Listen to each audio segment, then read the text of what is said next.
Alvin, ang sundalo. Credit to the author. 4,144-51. Ang mga pangalan po na nandito ay galing sa mga name generator. Kung meron man pagkakatulad sa mga pangalan ng tao o lugar at pangyayari, ito ay tunay na hindi sinasadya. Matatarget ba ako pagkatapos umalis sa lungsod? Ang aking cultivation base ay nasa kaharian na ngayon ng isang advanced na Lord of Gods. Sa ilalim ng normal na mga pangyayari, karamihan sa mga tao ay hindi ako guguluhin, lalo na ang pag-atake sa akin. Bukod dito, ayon kay Wildorf, ang mga simpleng emperador ng mga Diyos sa labas ng Wildorf City ay hindi karaniwang pumapatay ng mga dumadaan. Kung mayroon man, ang mga Lord of Gods ang madalas pumapatay. Gayunpaman, walang gaanong advanced na Lord of Gods sa bahaging ito. Sa katunayan, walang gaanong malalakas na tao rito. Walang saysay na patayin ang mahihina. Bukod doon, higit pa sa pagpatay, ang mga advanced na Lord of Gods at mga simpleng emperador ng mga Diyos sa lugar na ito ay karaniwang kumukuha ng mga dumadaan upang ibenta para sa mga divine crystals. Nalaman ni Alvin kanina na ang pangunahing pera ng mundong ito ay mga banal na kristal din. Bagamat maaari ring gamitin ang mga banal na kristal sa paglilinang dito, bihirang gawin ito ng mga tao dahil maaari silang umasa sa mga gantimpala kapag sila ay pumatay upang maglinang. Gayunpaman, dahil hindi lahat ay may lakas na pumatay, karaniwan para sa mga may mababang base sa paglilinang na maglinang gamit ang mga banal na kristal. Pagkatapos noon, tumungo si Alvin sa Divine Spirit Mansion, na namamahala sa mga lungsod, kabilang ang Wildorf City, para sa Divine Kingdom. Ang Mansion Master ng Divine Spirit Mansion ay isang mas mataas na emperador ng mga Diyos. Medyo maraming tao, pero lahat sila ay umatras matapos nilang malaman na isa akong advanced Lord of Gods. Sa paglalakbay ni Alvin patungo sa mansyon ng banal na espiritu, natuklasan niyang maraming tao ang gustong pumatay sa kanya, ngunit mabilis nilang binaliwala ang ideya ng mapagtanto nilang isa siyang advanced na Panginoon ng mga Diyos. Walang naging hadlang ang paglalakbay ni Alvin hanggang kinabukasan. Isang figure ang biglang lumitaw mula sa ere. Malinaw na ginamit ng kabilang panig ang teleportation profundity. Kahit na hindi ito masyadong malalim, hindi maaaring maging mababaw ang pag-unawa ng kabilang panig sa batas ng kalawakan. Ang figure ay pagmamayari ng isang matandang lalaki na nakasuot ng maluwag at mahabang damit. Mukhang payat na payat siya, at mapatla ang mukha, ngunit kumikinang ang kanyang mga mata. Bulalas niya, na tila nagulat, isang abanteng Panginoon ng mga Diyos. Pagkatapos, idinagdag niya, sumuko o magdusa. Sandaling natigilan si Alvin. Nang makabawi siya, tumawa siya at sinabing, isa ka ring advanced Lord of Gods, di ba? Ano ang dahilan kung bakit ka nagtitiwala na matatalo ako? Nakangising sabi ng matanda, sa tingin mo ba ay nag-iisa ako? Pagkarinig pa lang ng boses ng matanda, narinig ni Alvin ang sipol ng hangin sa ere. Kasunod nito, lumitaw ang isa pang matandang lalaki at isang lalaking nasa katanghaliang gulang. Ang isa ay biglang sumulpat na parang ball ang apoy habang ang isa naman ay lumipad na parang bagzo ng hangin. Ang tatlo ay bumuo ng isang tatsulok sa isang kisap mata lamang na nakapalibot kay Alvin. Batay sa kanilang banal na enerhiya, silang lahat ay mga advanced na Lords of Gods. Kaya kayong tatlo lang. May iba pa ba? Kung meron, sabihin ninyo sa kanila na magpakita. Kung hindi, natatakot ako na kayong tatlo lang ay hindi sapat para may gawin sa akin, sabi ni Alvin habang nakatingin sa kanila ng may paghamak na may ngiti sa kanyang mukha. Umaasa siya na magkakaroon ng mas matataas na antas ng mga Panginoon ng mga Diyos na nagtatago sa paligid. Mas maraming tao ang mapapatay niya, mas malaki ang kanyang magiging gantimpala. Ngumisi ang lalaking nasa katanghaliang gulang. Brat, marami na kaming napatay na mga advanced Lord of Gods bago ka nitong mga nakaraang taon. Ang ilan sa kanila ay mayabang din tulad mo. Sayang, dalawa lang ang resulta ng lahat ng ito, mamatay o maipagbili na parang hayop. Walang saysay ang paglaban.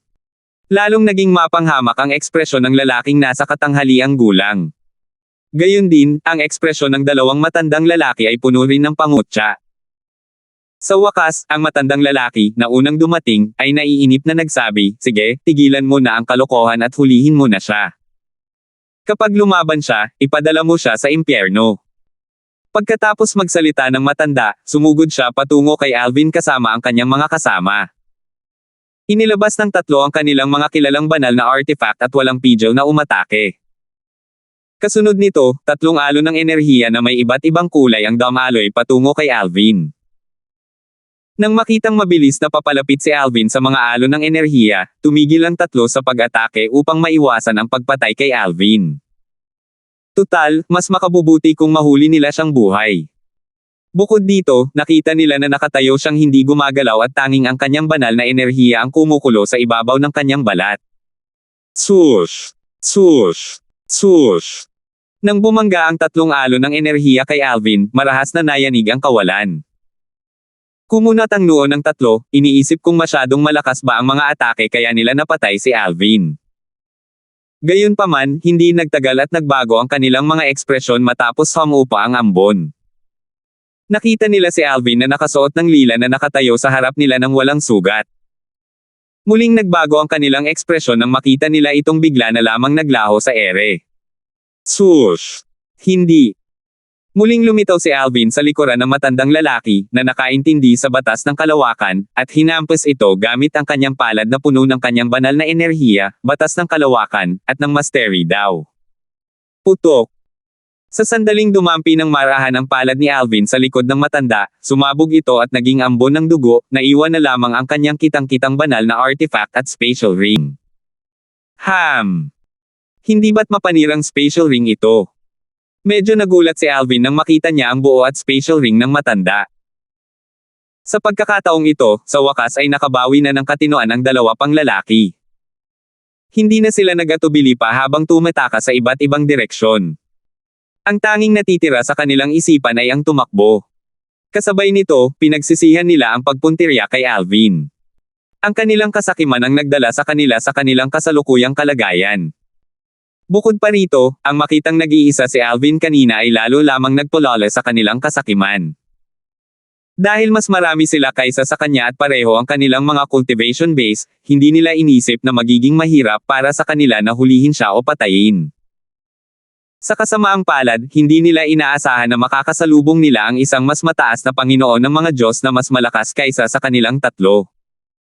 Mabilis na tumakas ang dalawang lalaki para sa kanilang buhay habang ang mga nakakatakot na kaisipan ay kumislap sa kanilang isipan. Hindi pa niya nagagamit ang kanyang kilalang banal na artifact. Kapantay niya ang isang simpleng emperador ng mga Diyos. Kahit hindi gumagamit ng isang kilalang banal na artifact, ang lakas niya ay maihahambing na sa isang simpleng emperador ng mga Diyos. Kahit ang banal na Espiritu Mansion ay walang kasing lakas na Panginoon ng mga Diyos. Bakit may isang taong katulad niya na lumitaw sa isang liblib na lugar na tulad nito? May makapagsasabi ba sa akin kung ano ang nangyayari? Paano naging ganito kalakas ang isang maunlad na Panginoon ng mga Diyos, na hindi pa napapatatag ang kanyang cultivation base? Sa oras na ito, isang tinig na puno ng paghamak ang umalangaw-ngaw sa tainga ng dalawang lalaki. Masyado kang mabagal. Kasunod nito, natuklasan ng dalawang lalaki na si Alvin ay nag-teleport ng 2 beses ng magkakasunod at naabutan na niya sila. Dobleng teleportasyon na lalim. Agad na nawala ng pag-asa ang dalawang lalaki. Ang kanilang huling sinag ng pag-asa ay tuluyang napatay. Kahit sa banal na kaharian, wala pa silang narinig na kahit sinong rudimentary o intermediate emperor of gods na nakaintindi sa double teleportation profundity. Nakakagulat na ang isang advanced na Lord of Gods, na hindi pa napapatatag ang kanyang cultivation base, ay naintindi na ang batas ng double teleportation profundity ng kalawakan na tanging isang advanced na Emperor of Gods, tulad ng kanilang Mansion Master, ang makakaintindi. Putok! Putok! Halos sabay na sumuntok si Alvin at ang kanyang doppelganger mula sa batas ng kalawakan gamit ang kanilang mga palad nang maabutin nila ang dalawang lalaki. Hindi na kailangang sabihin pa, ang dalawang lalaking iyon ay walang pagkakataon at agad na namatay. Pagkatapos noon, inangkin ni Alvin ang kanilang mga kilalang banal na artifact at ang kanilang mga spatial ring. Nakakuha siya ng 3 kilalang banal na artifact at 3 spatial ring mula sa engkwentrong ito pa lamang. Bigla, sa sandaling ito, 2 sinag ng liwanag ang sumikat kay Alvin mula sa kalangitan. Para bang nakikilala nila ang pagkakaiba niya sa kanyang doppelganger. Kanina, matapos niyang patayin ang matandang lalaking nakakaintindi ng batas ng kalawakan, ginantimpalaan na siya habang pinapatay niya ang dalawang lalaki. Tatlong gantimpala, kung pagbabatayan ang bilis ng pagsipsip, natatakot akong aabutin ng kahit kalahating araw bago ko ito tuluyang masipsip, mabuti na lang at hindi nito maaapektuhan ang aking paglalakbay, naisip ni Alvin sa sarili matapos niyang suriin ang kanyang katawan. Nagpatuloy si Alvin sa kanyang paglalakbay. Pagkalipas ng ilang panahon, nagulat siya sa mga pagbabago sa kanyang katawan. Nakakuha ako ng iba't ibang kaalaman tungkol sa batas ng kalawakan. Nararamdaman kong bahagyang bumuti ang aking pangunawa. Bukod dito, mas lalong tumibay ang aking cultivation base. Ang bilis ng pag-unlad mula sa mga gantimpala ng pagpatay sa tatlong advanced Lords of Gods ay higit na lumampas sa aking dating bilis. Pagkalipas ng kalahating araw, sa wakas ay natanggap na ni Alvin ang mga gantimpalang natanggap niya. Malinaw niyang naramdaman ang pagbuti sa kanyang batas ng kalawakan at ang kanyang cultivation base ay naging mas matatag. Mukhang iba't ibang batas ang naunawaan ng mga pinakamakapangyarihang lumikha ng lugar na ito. Isang bagay ang sigurado, kahit isa sa kanila ay eksperto sa batas ng kalawakan. Tungkol naman sa aking cultivation, lahat sila ay may kanya-kanyang paraan para makatulong sa pagpapataas ng aking cultivation base. Gayunpaman, tila may downside din ang mabilis at biglaang pagbuti nito. Hindi mapakali ang aking cultivation base. Kakailanganin kong gumugol ng ilang oras para pakalmayan ito. Gayunpaman, maliit na isyu lamang ito. Kasunod nito, kumuha si Alvin ng isang divine pill mula sa kanyang spatial ring at isinubo ito sa kanyang bibig. Ang divine pill ay isang Lord Grade Limit divine pill na makakatulong sa isang advanced Lord of Gods na patatagin at pakalmayan ang kanilang mga cultivation base. Hindi ka panipaniwala ang epekto nito. Sa loob lamang ng maikling sandali, ang kanyang hindi mapakali na cultivation base ay tuluyang kumalma. Nagningning ang mga mata ni Alvin habang nagmumuni-muni sa loob, kung malaki ang natanggap kong gantimpala sa pamamagitan lamang ng pagpatay sa mga advanced Lords of Gods, tila magiging ganap na matatag ang aking cultivation base kung makapatay ako ng isa pang dosenang advanced Lords of Gods. 4,145 Matapos matikman ni Alvin ang mga gantimpala, isang nakakabaliw na ideya ang pumasok sa kanyang isip. Kahit hindi nila ako puntahan, pwede ko silang hanapin, di ba? Maraming tao ang nag-imbestiga sa akin habang naglalakbay ako, pero dahil sa kanilang mas mahinang cultivation bases, wala akong mapapala sa pagpatay sa kanila. Gayunpaman, maaaring nasa ilalim sila ng proteksyon ng ilang mga advanced Lords of Gods. Gumagala sila na may intensyong pumatay kaya hindi ko kailangang makaramdam ng pagkakasala sa pagpatay sa kanila. Bukod dito, lahat ng bagay sa mundong ito ay mga ilusyon na nilikha ng mga supreme powerhouses. Hindi naman labag sa etika ang pagpatay sa kanila. Sa pagtatapos ng kanyang pag-iisip, naglaho si Alvin sa kawalan. Kasabay nito, isang simpleng Panginoon ng mga Diyos ang nag-uusisa kay Alvin mula sa malayo. Nang matuklasan niya na si Alvin ay isang advanced na Panginoon ng mga Diyos, mabilis niyang binawi ang kanyang banal na kamalayan at nagplanong iwasan si Alvin. Gayunpaman, pagkakita niya kay Alvin na naglalaho, nakakita siya ng isang figure na lumitaw sa harap niya. Nang makita niyang si Alvin iyon, lubhang nagbago ang kanyang ekspresyon. Siya, isang lalaking nasa katanghaliang gulang na mukhang sapat na ang edad para maging nakatatanda kay Alvin, ay tumingin kay Alvin ng may takot at takot habang nagmamakaawa para sa kanyang buhay. Ginoo, isa lamang akong simpleng Panginoon ng mga Diyos. Wala kang mapapala sa pagpatay sa akin. May ilang mga powerhouse na papatay sa lalaking nasa katanghaliang gulang dahil itinuturing nila siyang basura. Gayunpaman, bibihira ang mga ganitong powerhouse. Tutal, karamihan sa mga powerhouse ay abala at may mas magagandang bagay na dapat gawin. Kaya naman, hanggat siya ay nakayuko, kadalasan ay maiiwasan niyang mapatay. Bahagyang ngumiti si Alvin habang nakatingin sa lalaking nasa katanghaliang gulang. Tama ka. Gayunpaman, dapat ay sulit ka sa isang disenteng presyo kung ibebenta kita. Muling nagbago ang ekspresyon ng lalaking nasa katanghaliang gulang nang marinig ang mga salita ni Alvin. Ang mga taong katulad niya ay takot na makasalubong ang mga makapangyarihang tao tulad ni Alvin, na wala nang ibang magawa. Pakiramdam niya ay malapit na siyang maglaho habang patuloy siyang nagmamakaawa, Panginoon ko, isa lamang akong simpleng Panginoon ng mga Diyos. Sa pinakamarami, ilan lamang akong banal na kristal. Ang ilang banal na kristal ay hindi karapat-dapat banggitin sa mga advanced na Panginoon ng mga Diyos na tulad mo. May punto ka. Tumanggaw si Alvin. Nakahinga ng maluwag ang lalaking nasa katanghaliang gulang ng patuloy na sabihin ni Alvin, gayunpaman, kahit ang ilang banal na kristal ay may halaga, tama ba? Natigilan ang nasa katanghaliang gulang. Pagkaraan ng ilang sandali, dala ng takot, desperasyon, at kagustuhang mabuhay, pinakawalan niya ang kanyang banal na enerhiya, na naging isang bola ng apoy habang sinusubukan niyang tumakas. Sa loob lamang ng ilang sandali, isang mahinang kalabog ang umalingaw-ngaw sa hangin habang tumatakbo siya sa isang malinaw na harang. Nang makita ng lalaking nasa katanghaliang gulang ang pag-alo ng kawalan, napagtanto niyang nakulong siya sa isang espasyong bilangguan. Dali-dali niyang inilabas ang kanyang kitang-kitang banal na artifact at nagsimulang sumugod ng may desperasyon. Bang! Bang! Sa kasamaang palad, halos walang iniwang gasgas ang atake ng lalaking nasa katanghaliang gulang sa malinaw na harang. Baka sa kanyang ekspresyon ang kawalan ng pag-asa nang mapagtanto niyang wala itong saysay. Nagsisisi siya sa pagpayag niyang magpatrolya sa lugar na ito ngayon. Binago niya ang kanyang schedule at nagpalista para sa tungkulin sa pagpapatrolya ngayon para makapag-focus siya sa kanyang cultivation mamaya. Kung hindi niya ginawa iyon, hindi sana niya nakasalubong si Alvin ngayon. Gusto mo bang mabuhay? Nang marinig ng lalaking nasa katanghaliang gulang ang mga salitang ito, nanginig siya ng hindi sinasadya. Parang nararamdaman niya ang nalalapit niyang kamatayan. Nang sa wakas ay maintindihan niya ang mga sinabi ni Alvin, dali-dali siyang sumigaw, Panginoon ko. Opo, gusto ko pang mabuhay. Gusto ko pang mabuhay.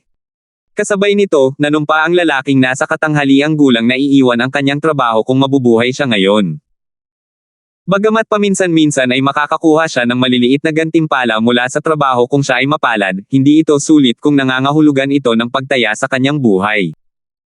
Naisip niya sa sarili, kung mabubuhay ako rito, hindi ako gagawa ng shortcut kapag naglilinang muli. Tinitigan ni Alvin ang lalaking nasa katanghaliang gulang ng may matalim na tingin habang casual na nagtanong, may kilala ka bang Panginoon ng mga Diyos na may mataas na antas? Mag-isip ka muna ng mabuti bago mo ako sagutin. Iisa lang ang pagkakataon mo para iligtas ang buhay mo. Sandaling natigilan ang lalaking nasa katanghaliang gulang. Pagkatapos, mapait siyang ngumiti bago sinabi, Panginoon ko, ang pinakamalakas na miyembro sa aking koponan ay dalawa lamang na nasa pagitan na Panginoon ng mga Diyos. Ang iba ay mga ordinaryong Panginoon ng mga Diyos lamang na katulad ko. Tumanggaw si Alvin. Kung ganoon nga, wala kang halaga sa akin. Naisip kong iligtas ang buhay mo kung kaya mong pamunuan ang mga advanced lords of gods o kahit emperors of gods. Pagkatapos magsalita ni Alvin, dahan-dahan niyang itinaas ang kanyang kamay. Isang takot na ekspresyon ang lumitaw sa mukha ng lalaking nasa katanghaliang gulang nang makita niya ang pagtitipon ng banal na enerhiya sa kamay ni Alvin. Mabilis siyang sumigaw, Panginoon ko, kahit walang mga advanced na Lord of God sa aking koponan, ang ibang mga koponan ay mayroon nito. Mayroong halos 100 advanced na Lord of God sa kabuuan mula sa ibang mga koponan. Maaari kitang akayin sa kanila, maaari kitang akayin sa kanila. Nagsasabi ako ng totoo. Aakayin kita sa kanila. Nataranta ang lalaking nasa katanghaliang gulang, nag-aalala na baka patayin siya ni Alvin kapag wala na siyang halaga kay Alvin. Matapos makinig kay Alvin, hinulaan niya na si Alvin ay isang anti-hunter. Ang mga kontra-mangangaso ay mga taong tumututol sa mga mangangaso at mga organisasyong nangangaso ng mga tao sa ilang. Ang ilang mga kontra-mangangaso ay medyo matindi at tinutunto ng isang buong pangkat ng mangangaso upang lipulin sila. Dahil hiniling ni Alvin sa lalaking nasa katanghaliang gulang na akayin siya patungo sa mga matataas na antas ng Panginoon ng mga Diyos o Emperador ng mga Diyos, inakala ng nasa katanghaliang gulang na gustong tugisin ni Alvin ang mga mangangaso at paksain silang lahat ng sabay-sabay. Ngumiti si Alvin sa kasiyahan. Matalino ka talaga. Hindi nag-alala si Alvin na babalay ng lalaking nasa katanghaliang gulang ang kanyang mga kasamahan dahil ipinagbabawal ang lahat ng uri ng komunikasyon sa Trial of Gods. Ito ay upang maiwasan ang pagsama-sama at pagsasanib puwersa ng mga nangungunang prodigy pagkatapos makapasok sa Trial of Gods. Magiging hindi patas ito sa mga nag-iisa. Sa mga pagsubok ng mga Diyos, posible ang paggamit ng voice transmission sa maikling distansya, ngunit ito ay lubhang nakakapagod. Kailangan ng isang tao na magkaroon ng napakataas na cultivation base upang makatanggap o makapagpadala ng mga voice transmission dahil ang voice transmission ay nakasalalay sa kaluluwa ng isang tao. Bukod dito, kung nais ng isang tao na makinig sa nilalaman ng isang voice transmission ng isang advanced na Lord of Gods tulad ni Alvin, kailangan din niyang maging isang advanced na Lord of Gods upang magawa ito. Walang pakialam na sinabi ni Alvin, manguna ka. Hindi kita papatayin kung makapatay ako ng isang advanced na Panginoon ng mga Diyos. Kung makapatay ako ng dalawang advanced na Panginoon ng mga Diyos, gagantimpalaan kita ng isang intermediate na Panginoon ng mga Diyos. Gagantimpalaan kang dalawang intermediate na Panginoon ng mga Diyos kung makapatay ako ng tatlong advanced na Panginoon ng mga Diyos. Naiintindihan mo na ang buod nito. Gayunpaman, kung makapatay ako ng isang simpleng emperador ng mga Diyos, gagantimpalaan kita ng 10 intermediate na Panginoon ng mga Diyos. Nang marinig ang mga salita ni Alvin, nagliwanag ang mga mata ng lalaking nasa katanghaliang gulang. Tutal, nangako si Alvin na gagantimpalaan siya ng mga Lord of God na malubhang na sugatan na maaari niyang patayin para makuha ang mga gantimpala. Dapat malaman ng isa na kahit na mapatay ng kanyang koponan ang isang Lord of God na nasa katanghaliang gulang, wala siyang matatanggap na kahit ano. Tutal, isa lamang siyang simpleng Lord of God. Gayunpaman, sa kabila ng kanyang pananibik, nagdududa rin siya. Nakita ni Alvin ang pagdududa sa mukha ng lalaking nasa katanghaliang gulang kaya casual niyang idinagdag, kung hindi ka naniniwala sa akin, maaari mo na lang akong akayin muna sa isang pangkat. Hindi naman sa wala kang pagpipilian. Makikita mo mismo kung nagsasabi ako ng totoo o hindi. Akayin mo ang isang grupo na may kahit dalawang advanced na Lord of Gods. Sa ganoong paraan, agad kitang mabibigyan ng gantimpala ng isang intermediate na Lord of Gods pagkatapos kong patayin ang mga advanced na Lord of Gods. Hindi na napigilan ng lalaking nasa katanghaliang gulang ang kanyang pananibik nang sabihin niya, Panginoon ko, may kilala akong isang pangkat na may dalawang mahuhusay na Panginoon ng mga Diyos. Ihahatid kita agad sa kanila. Isang mapangasar na ekspresyon ang makikita sa mukha ng lalaking nasa katanghaliang gulang sa sandaling ito. Batay sa kanyang obserbasyon, tila sapat na ang lakas ni Alvin para gawin ang kanyang sinabi. Habang naglalakbay, unti-unting humupa ang takot ng lalaking nasa katanghaliang gulang, at naglakas-loob siyang sabihin, Panginoon ko, ang pangalan ko ay Juan Do.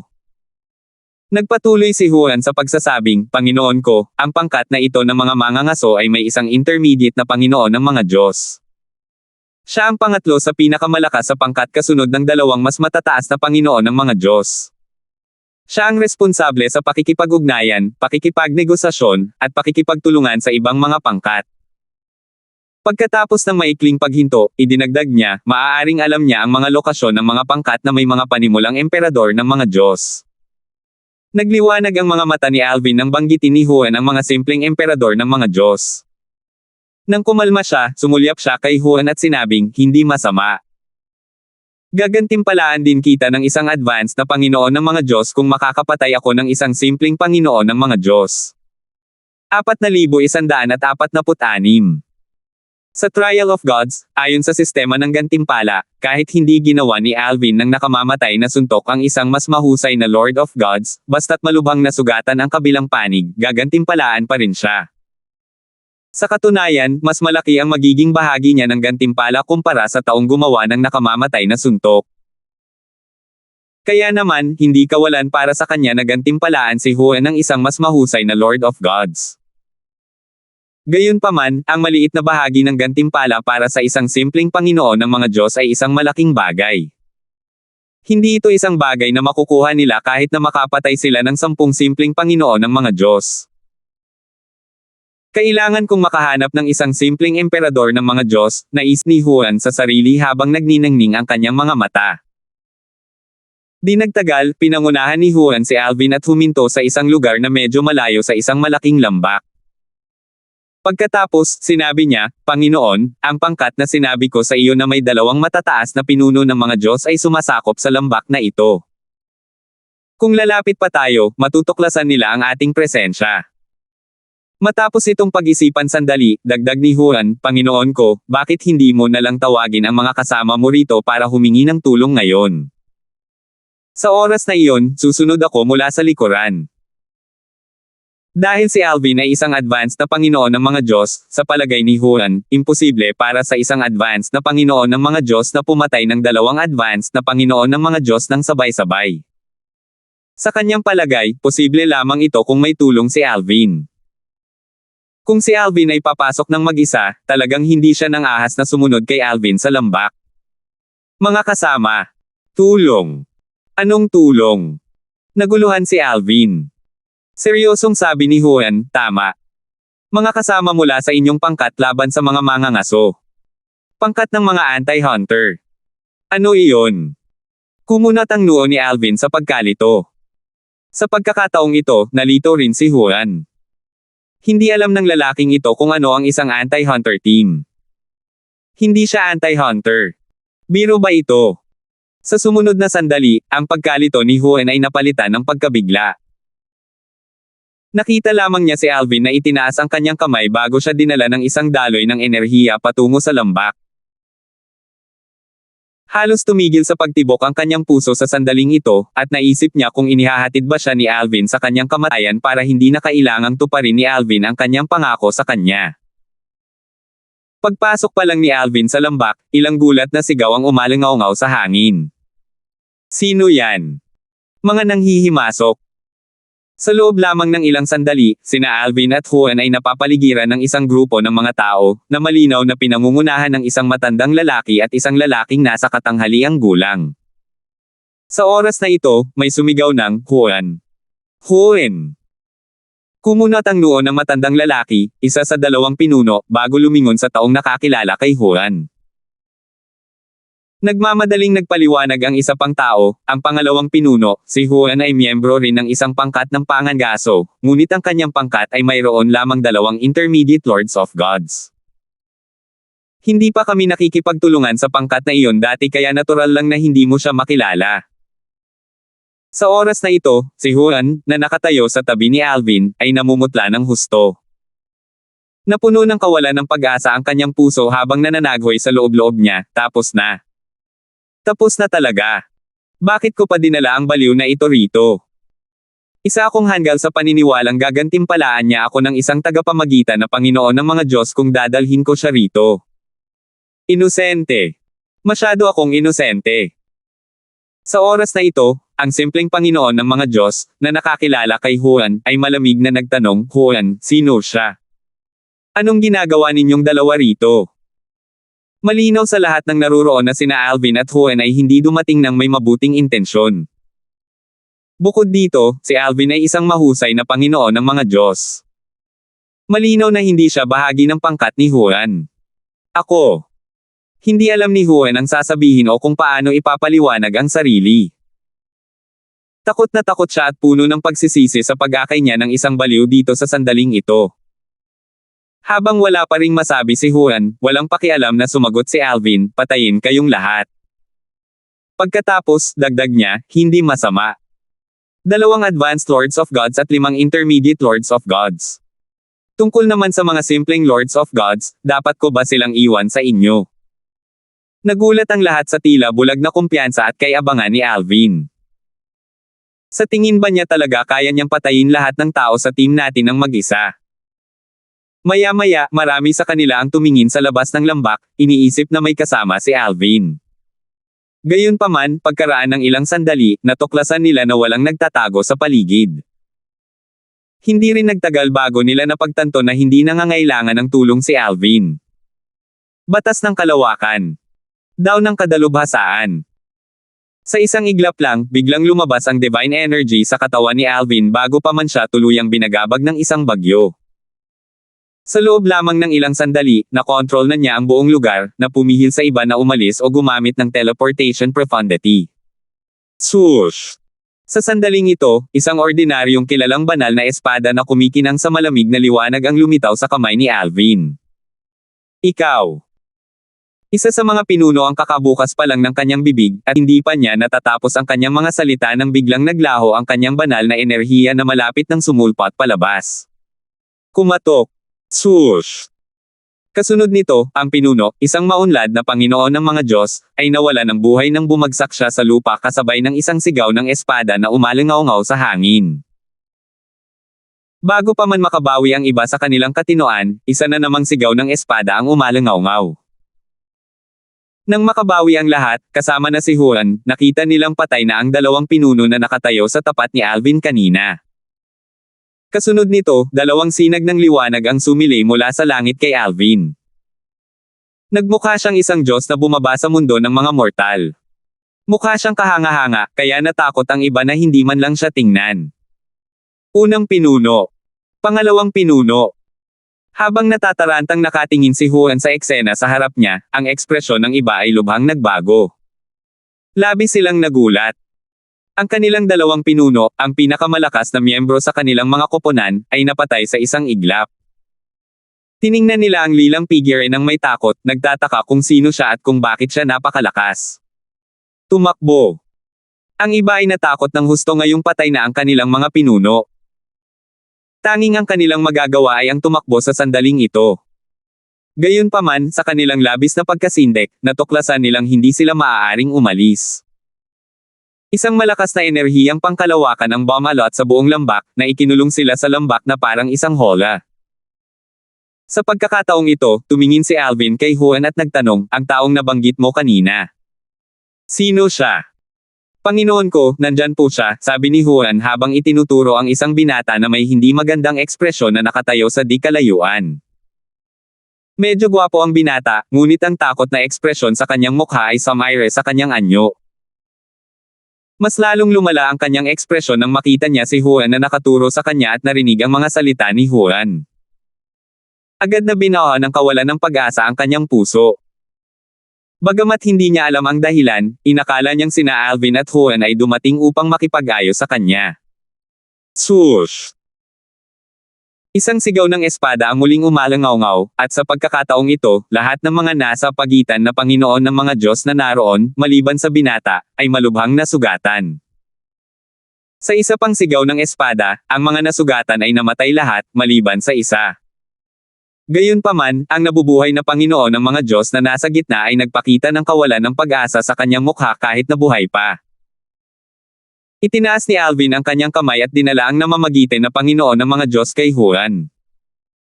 Nagliwanag ang mga mata ni Juan bago niya mabilis na pinatay ang malubhang nasugatang nasa pagitang Panginoon ng mga Diyos. Mabilis siyang ginantimpalaan pagkatapos noon.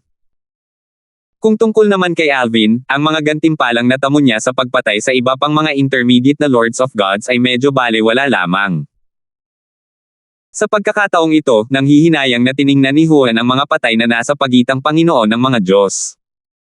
Kung napatay niya silang lahat, hindi maisip ang malaking gantimpala. Natural lamang na itinago niya ang kanyang mga iniisip. Swoosh! Gamit ang isang hiwa ng kanyang mga espada, napatay ni Alvin ang natitirang mga simpleng Panginoon ng mga Diyos. Natural lang, hindi kasama rito si Juan. Kumikiro ang puso ni Juan habang pinapanood ito. Magiging kamangha-mangha sana kung sinaktan lang ni Alvin ng malubha ang mga simpleng Panginoon ng mga Diyos na iyon at hinayaan silang patayin niya. Tulad ng dati, natural lang na hindi niya ipinapahayag ang kanyang mga iniisip kay Alvin. Tutal, alam naman niya na wala siyang kwalifikasyon para humingi ng kahit ano mula kay Alvin. Sa katunayan, sadyang pinatay ni Alvin ang mga simpleng Panginoon ng mga Diyos sa halip na saktan sila ng malubha. Wala itong ipinagkaiba sa kanya, ngunit ayaw niyang gawing madali ang mga bagay para kay Juan. Bukod dito, sinabi na niya kay Juan na gagantimpalaan niya ito ng isang intermediate na Panginoon ng mga Diyos kung makapatay siya ng dalawang advanced na Panginoon ng mga Diyos. Kung gusto ni Juan na mas maraming gantimpala, kailangan niyang ipakita ang kanyang katapatan. Sa pagkakataong ito, ang binata, na nakasuot ng asul na roba, ay nagtanong ng may takot sa mukha, bakit? Bakit mo ako pinatawad? Tiningnan siya ni Alvin ng walang pakialam at sinabing, nabalitaan kong madalas mong kinakatawan ang iyong koponan upang makipag-ugnayan sa ibang mga koponan. Kaya naman, marami kang alam tungkol sa ibang mga koponan at sa kanilang mga base, hindi mahirap ang aking kahilingan. Hanggat aakayin mo ako sa isang koponan at kaya kong patayin ang isang simpleng emperador ng mga Diyos, patatawarin ko ang iyong buhay. Kung aakayin mo ako upang patayin ang dalawang simpleng emperador ng mga Diyos, hindi ko lang patatawarin ang iyong buhay, kundi gagantimpalaan din kita ng isang advanced na Panginoon ng mga Diyos. Ang alok ni Alvin sa binata na nakasuot ng asul ay mas maganda kaysa kay Juan, at ikinainggit ito ni Juan. Gayunpaman, ito ay dahil sa cultivation base ng binata na nakasuot ng asul at sa kanyang kakayahang pamunuan si Alvin sa mga simpleng Emperor of Gods. Maya-maya, nang maalala niya ang iba pang mga sinabi ni Alvin, ibulong niya sa loob, sandali lang. Gusto niyang patayin ang mga simpleng Emperor of Gods. Kaya ba niya? Kaya ba niya iyon? Kasabay nito, nagliwanag ang mga mata ng binata na nakasuot ng asul gaya ng inaasahan.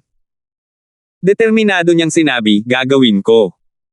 Bilang isang intermediate na Panginoon ng mga Diyos, ang binata na nakasuot ng asul ay natural na may mga matang mas mapanuri kaysa kay Juan. Nakikita niya na si Alvin ay isang pambihirang advanced na Panginoon ng mga Diyos at si Alvin ay hindi mas mahina kaysa sa isang simpleng Panginoon ng mga Diyos. 4,147.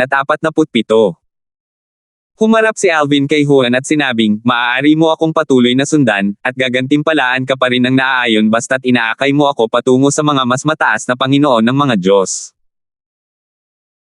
Ngumiti si Juan ng may pag-aalala habang sinasabing, Panginoon ko, bakit hindi muna kita akayin sa mga tagwan ng mga matataas na Panginoon ng mga Diyos bago ka akayin ni Panginoon Henry Chen sa mga panimulang emperador ng mga Diyos? Bagamat nasaksihan ni Juan ang nakakatakot na lakas ni Alvin nang patayin ni Alvin ang dalawang matataas na Lord of Gods na parang sinasakal niya ang mga manok, ang mga Emperor of Gods ay nasa ibang antas. Kahit ang pinakamahinang rudimentary Emperor of Gods ay nagtataglay ng lakas na ipinakita ni Alvin kanina.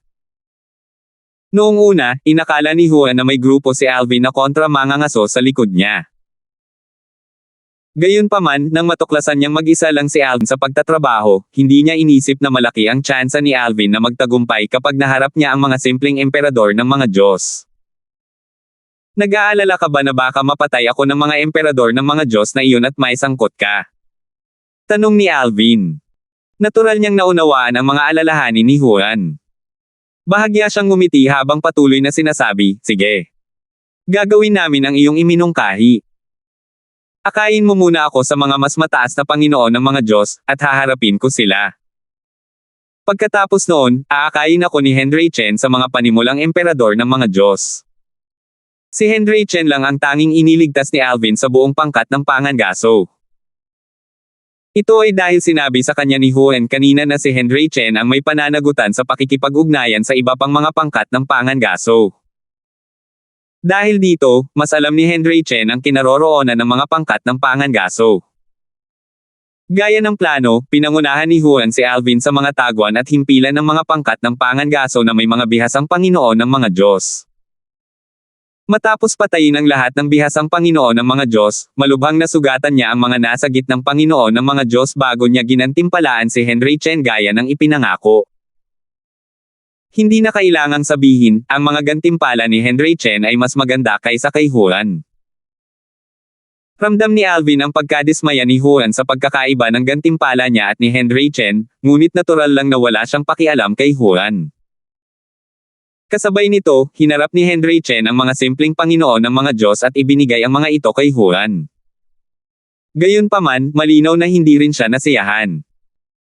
Agad na bumuti ang pakiramdam ni Juan nang matanggap niya ang kanyang mga gantimpala. Nagliwanag din ang kanyang mga mata nang maramdaman niya ang kanyang banal na enerhiya na dumadaloy sa kanyang katawan. Isang ngiti ang sumilay sa kanyang mukha nang matuklasan niyang mayroon siyang isang tagumpay. Kasunod nito, sinabi niya, Panginoon, pinangunahan ko kayo sa lahat ng lugar na alam ko. Sige, maaari ka nang umalis, sabi ni Alvin. Salamat po, Panginoon ko. Panginoong Henry Chen, salamat din po sa mga pangunahing Panginoon ng mga Diyos. Ako, si Juan, ay tiyak na gagantihan ang inyong kabaitan sa hinaharap, sabi ni Juan, na nagpapahayag ng kanyang pasasalamat kina Alvin at Henry Chen. Kasunod nito, umalis si Juan nang hindi man lang lumilingon. Kasabay nito, bumulong siya sa loob-loob, Henry Chen, masusuklian ko lang ang iyong kabaitan kung buhay ka pa. Sa palagay ni Juan, tiyak na mamamatay si Henry Chen kasama si Alvin sa kanilang paghaharap sa mga simpleng emperador ng mga Diyos. Ang lungsod ng Divine Spirit Mansion ay matatagpuan sa silangan ng Wildorf City. Sa panahong ito, natuklasan kamakailan ng iba't ibang pangkat ng pangangaso na maraming pangkat ng pangangaso ang nawala ng walang bakas. Mayroon ding ilang mangangaso na bumalik sa kanilang mga himpilan at natuklasang namatay na ang mga miyembro ng kanilang pangkat, kabilang ang kanilang mga panimulang emperador ng mga Diyos na kanilang mga pinuno. Sa ilang, ang mga panimulang emperador ng mga Diyos ang karaniwang pinakamalakas kaya mahirap para sa kanila na paniwalaan na ang mga panimulang emperador ng mga Diyos ay patay. Kahit si Wildorf, ang gobernador ng lungsod ng Wildorf, ay mahihirapan ding patayin ang isang simpleng emperador ng mga Diyos. Kahit na hindi sila kalaban niya, hindi rin magiging mahirap para sa kanila na makatakas mula sa kanya.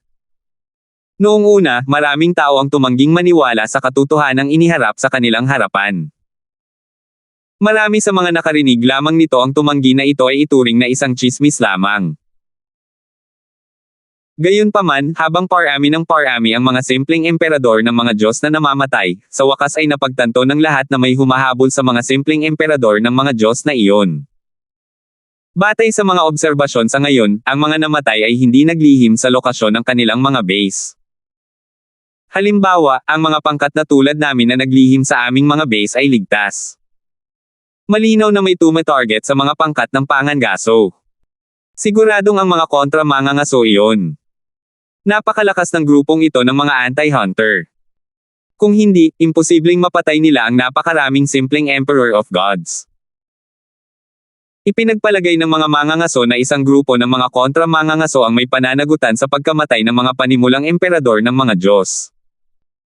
Wala ni isa sa kanila ang nag-isip ng posibilidad na ito ay gawa ng iisang tao lamang. Malalim sa hanay ng kabundukan. Nagningning ang mga mata ni Henry Chen nang sabihin niya, "Panginoon ko, may isa pang pangkat ng mga mangangaso na may mga panimulang emperador ng mga Diyos. Dapat ko na ba kayong akayin doon ngayon?" Tara na. Nagliwanag din ang mga mata ni Alvin nang marinig ang mga salitang ito, at bahagyang namula ang kanyang mukha. Matapos ang ilang panahon ng pangangaso, nakapatay si Alvin ng ilang mga simpleng emperador ng mga Diyos at ilang dosenang mga advanced na Lord of God. Dahil dito, ang kanyang cultivation base ay ganap na naging matatag. Sa oras na ito, ang kanyang cultivation base ay unti-unting tumataas patungo sa isang simpleng emperador ng mga Diyos. 3 taon na ako rito. Gayunpaman, 2 buwan pa lang ang nakalipas, pero malaki na ang aking umunlad. Kung magpapatuloy ito, tiyak na magiging isang simpleng emperador ng mga Diyos ako sa loob ng ilang buwan pa. Naisip ni Alvin sa sarili habang nasa sabik habang kumakabog ang kanyang puso at mas lalong nagliliwanag ang kanyang mga mata. Hindi na siya makapaghintay na makapatay ng mas maraming simpleng emperador ng mga Diyos. Sa kasamaang palad, nang akayin ni Henry Chen si Alvin sa liblib na himpilan ng pangkat ng pangangaso, natuklasan nila na nakaalis na ang pangkat sa kanilang himpilan. Pinalawak ni Alvin ang kanyang banal na kamalayan at hinalughog ng mabuti ang base, kinumpirma na sila lang ang nasa base. Namutla ang mukha ni Henry Chen habang sinasabi niya, "Panginoon ko, sigurado akong ito ang kanilang himpilan." Tiyak na umalis na ang mga mangangaso at nagtayo ng bagong himpilan sa ibang lugar. Umiling si Alvin. "Ayos lang. Pumunta na tayo sa susunod na base. Hindi mahalaga kung walang simpleng Emperor of Gods. Ayos lang din ang mga Advanced Lords of Gods." Dahil doon, muling sinimulang pamunuan ni Henry Chen ang daan. Sa kasamaang palad, ang dalawa ay nakaranas ng magkakatulad na sitwasyon ng sunod-sunod. Walang laman ang mga base nang dumating sila. Medyo hindi maganda ang ekspresyon ni Henry Chen sa sandaling ito. "Panginoon ko." Nag-aalalang sabi ni Henry Chen. Natatakot siyang baka patayin siya ni Alvin dahil sa galit. Bukod pa rito, isa na siyang Advanced Lord of Gods dahil sa mga gantimpala mula kay Alvin. Malaki ang magiging gantimpala ni Alvin sa pagpatay sa kanya. Kalahating buwan na ang nakalipas, si Henry Chen ay nasa bingit na ng pagiging isang Advanced Lord of Gods. Matapos patayin ang mga simpleng emperador ng Diyos, labis na natuwa si Alvin na hindi lamang niya ibinigay ang mga advanced Lord of Gods gaya ng ipinangako, kundi ibinigay din ni Alvin sa kanya ang lahat ng intermediate Lord of Gods na kanilang nakasalamuha.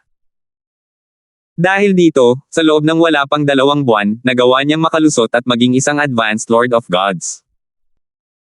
Bagamat ang kanyang cultivation base ay katulad na ngayon ng kay Alvin, ang kanyang magalang na saloobin kay Alvin ay hindi nagbago. Sa simula, kahit na napakadali para kay Alvin na patayin ang mga advanced na Lord of Gods, inakala ni Henry Chen na mahaharap si Alvin sa isang antas ng kahirapan kapag nakaharap sa mga simpleng Emperor of Gods. Labag ito sa kanyang inaasahan nang makita niyang madali ring pinapatay ni Alvin ang mga simpleng Emperor of Gods. Halos wala sa kanila ang nakaligtas sa isang suntok mula kay Alvin. Nanginig si Henry Chen sa loob-loob niya. Sino nga ba siya? Isang advanced na Lord of Gods na kayang pumatay ng mga simpleng Emperador of Gods na parang pagpatay ng mga manok. Kahit ang mga nangungunang advanced na Lord of Gods sa maharlikang pamilya ay walang ganitong kakayahan, tama ba? Hindi talaga nagkataon na lahat ng mga mangangaso ay lumikas sa kanilang mga base. Tiyak na kumalat na ang balita tungkol sa pagkawala at pagkalipol ng iilang pangkat ng mangangaso na iyon. Ang mga kilalang kilala sa base ay tiyak na umalis dahil naramdaman nila ang panganib. Sa pagkakataong ito, sumulyap si Alvin kay Henry Chen bago sinabi, mukhang kumalat na ang balita. Dahil ganoon nga, maaari na tayong maghiwalay ng landas ngayon. Bago pa man makapag-react si Henry Chen, nawala na sa ere si Alvin. Panginoon ko! Nabigla si Henry Chen sa biglaan at mapagpasyang pag-alis ni Alvin. Hindi inaasahan, medyo nag-aalangan siyang humiwalay kay Alvin. Bumantong hininga siya habang bumubulong sa sarili, ang mahigit 1 buwang ito ay isang napakalaking hindi inaasahang pagkikita para sa akin. Natatakot ako na hindi na ako magkakaroon ng ganitong pagkakataon sa hinaharap. Pagkatapos noon, nagpatuloy si Alvin sa kanyang paglalakbay patungo sa lungsod ng Divine Spirit Mansion. Sa kanyang paglalakbay, tulalawaken niya ang kanyang divine consciousness sa kanyang paligid upang maghanap ng malalakas na mangangaso. Kasabay nito, naisip niya sa sarili, ang Trial of Gods ay tunay na isang mahusay na lugar upang mapabuti ang lakas ng isang tao sa pamamagitan ng pagpatay. Hindi ko maisip kung gaano kalakas ang mga kataas-taasang powerhouse na lumikha ng Trial of Gods. Habang papalapit si Alvin sa lungsod ng Divine Spirit Mansion, si Wildorf, ang gobernador ng lungsod ng Wildorf, ay nakatanggap din ng balita mula sa ilang. Isang pangkat ng mga anti-hunter ang nangangaso sa mga pangkat ng mga mangangaso na pinamumunuan ng mga advanced Lords of Gods at iyong mga mas malalakas. Lumipat na ba lahat mga pangkat na hindi lihim ang kanilang mga base? Wala itong saysay. Nabigla si Wildorf nang marinig na mayroong isang pangkat laban sa pangangaso na sapat ang lakas para gawin ang mga ganoong bagay. Maya-maya, isang figure ang biglang lumitaw sa kanyang isipan. Maaari kayang siya iyon. Isa siyang advanced na Lord of Gods kaya ang pagpatay sa mga advanced na Lord of Gods o sa mga mas malakas ay makakatulong ng malaki sa kanya. 4,148 Dati, hindi man lang naisip ni Alvin ang posibilidad na patatagin ang kanyang cultivation realm sa realm ng isang advanced Lord of Gods sa loob lamang ng kalahating taon hanggang sa makarating siya sa Trial of Gods. Masyadong maikli ang 3 taon sa pagsubok ng mga Diyos, hinagpis ni Alvin sa loob-loob niya. Habang naglalakbay si Alvin patungo sa lungsod ng Divine Spirit Mansion, huhulihin niya ang mga mangangaso at pipilitin silang akayin siya sa kani-kanilang mga base. Katulad ng dati, hindi lamang niya patatawarin ang buhay ng mga nagdala sa kanya sa mga base, kundi gagantimpalaan din niya sila ng naaayon. Tutal, sa huli, siya ang higit na nakinabang. Mukhang hindi ko na kailangang pumunta sa lungsod ng mansyon ng ganito kaga, naisip ni Alvin sa loob-loob niya. Pagkatapos umalis sa paligid ng Wildorf City, wala nang gaanong bakanteng base. Sa loob ng ilang araw, napatay na niya ang 2 simpleng emperador ng mga Diyos at 7 mas mataas na Panginoon ng mga Diyos. Papalapit ng papalapit ang panahon na maging emperador ng mga Diyos ako. Labis na nabighani si Alvin sa Trial of Gods kaya't hiniling niya na sana ay manatili siya hanggang sa maging isang kataas-taasang Diyos. Sa oras na ito, nahuli na ni Alvin ang isa pang mangangaso na sumusunod sa kanya. Ang kabilang grupo ay isang advanced na Panginoon ng mga Diyos. Masasabing bihirang makatagpo ni Alvin ng mga advanced na Panginoon ng mga Diyos mula sa kanilang mga base. Gayunpaman, hindi natakot ang kabilang grupo nang maramdaman niyang si Alvin ay isang advanced na Panginoon ng mga Diyos. Sa kasamaang palad, hindi nagtagal ay nagbago ang kanyang pananaw nang madali siyang malupig ni Alvin sa pamamagitan lamang ng isang suntok. Panginoon ko, nandito na po kami. Katulad ni Juan, inakala ng mangangaso na may grupo ng mga kontra-mangangaso si Alvin sa likuran niya. Inaasahan niya na darating ang mga kasama ni Alvin kapag pinangunahan niya si Alvin sa base ng kanyang koponan. Gayunpaman, sa kanyang pagkabigla, pumasok si Alvin sa base ng mag-isa. Mayroon ba siyang hiling na mamatay? Di nagtagal, ang mangangaso, isang mahusay na Panginoon ng mga Diyos, ay natulala nang makita niya si Alvin na pinapatay ang dalawang vice leader, na mga payak na emperador ng mga Diyos, sa pamamagitan lamang ng isang tama ng kanyang espada. Hindi niya ito nasaksihan ng sarili niyang mga mata, hindi siya makapaniwalang kayang patayin ng isang mahusay na Panginoon ng mga Diyos ang mga payak na emperador ng mga Diyos ng ganoon kadali. Sa oras na ito, isang matipunong lalaking nasa katanghaliang gulang na may taas na halos 2 metro ang sumigaw, naghahanap ka ba ng kamatayan? Ang aura ng matipunong lalaki ay mas malakas kaysa sa dalawang simpleng emperador ng mga Diyos na kakapatay lang ni Alvin. Pinakamagit ng emperador ng mga Diyos. Hindi natakot si Alvin sa natuklasang ito. Sa kabaligtaran, tuwang-tuwa siya na sa wakas ay nakatagpo na niya ang isang pumagit ng emperador ng mga Diyos. Batay sa kanyang mga natutunan sa ngayon, alam ni Alvin na ang mga intermediate emperor of God sa lugar na ito ay mga ordinaryo lamang. Gayunpaman, hindi siya naging kampante o pabaya. Inilabas niya ang kanyang 7 orifices exquisite sword sa unang pagkakataon simula nang dumating siya sa Trial of Gods. Bagamat ang matipunong lalaki ay nagtataglay lamang ng isang kilalang divine artifact na may hindi kumpletong kaluluwa ng artifact, magiging dehado pa rin siya kung hindi niya ilalabas ang kanyang 7 orifices exquisite sword. Nanlaki ang mga mata ng lalaking nasa katanghaliang gulang sa hindi makapaniwala habang sumigaw, isang kilalang banal na artifact na may kumpletong kaluluwa ng artifact. Sa loob lamang ng isang iglap, ang gulat at kawalan ng paniniwala sa mga mata ng lalaking nasa katanghaliang gulang ay napalitan ng kasakiman. Akin ang iyong kilalang banal na artifact. Ang banal na enerhiya ng lalaking nasa katanghaliang gulang ay sumulpot patungo kay Alvin na parang baha. Malinaw na naunawaan niya ang batas ng tubig. Samantala, ang maunlad na Panginoon ng mga Diyos, na nanguna kay Alvin dito, ay nagulat din.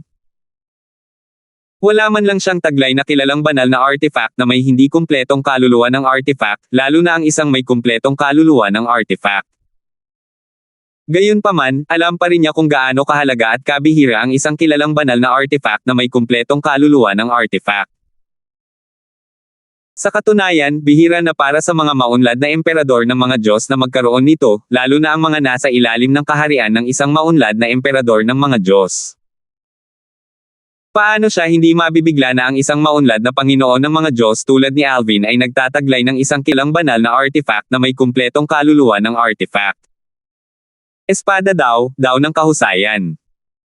Hindi nagpigil si Alvin at umatake ng buong lakas kahit na ang kanyang kalaban ay isang ordinaryong intermediate emperor of gods lamang.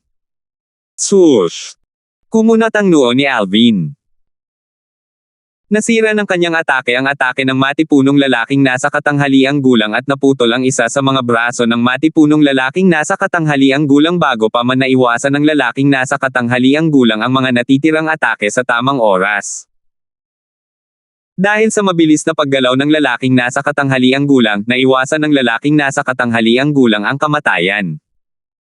Kasabay nito, namutla ang mukha ng lalaking nasa katanghaliang gulang. Paano nangyari iyon? Paano nagkaroon ng ganito kalakas na lakas ang isang Panginoon ng mga Diyos? Sa oras na ito, nararamdaman na ng lalaking nasa katanghaliang gulang kung gaano kalakas si Alvin sa pamamagitan ng batas ng kalawakan at sword daw ni Alvin. Kailangan ko nang tumakbo. Tuluyan nang nawala ng lakas ng loob ang lalaking nasa katanghaliang gulang na harapin si Alvin sa sandaling ito. Alam niyang wala siyang laban kay Alvin. Sigurado siyang walang mas magaling na Panginoon ng mga Diyos tulad ni Alvin sa banal na kaharian, lalo na sa banal na mansyon ng mga espiritu. Sa katunayan, maaaring walang mas magaling na Panginoon ng mga Diyos tulad ni Alvin sa buong kontinente ng Timog Langit. Dobleng lalim ng teleportasyon. Nang makitang tumakas ang lalaking nasa katanghaliang gulang, 2 beses na magkasunod na nag-teleport si Alvin bago hinaronggan ang daanan ng lalaking nasa katanghaliang gulang. Kasunod nito, ang kanyang espada ay bumaril mula sa bagyong nagngangalit sa paligid niya patungo sa lalaking nasa katanghaliang gulang.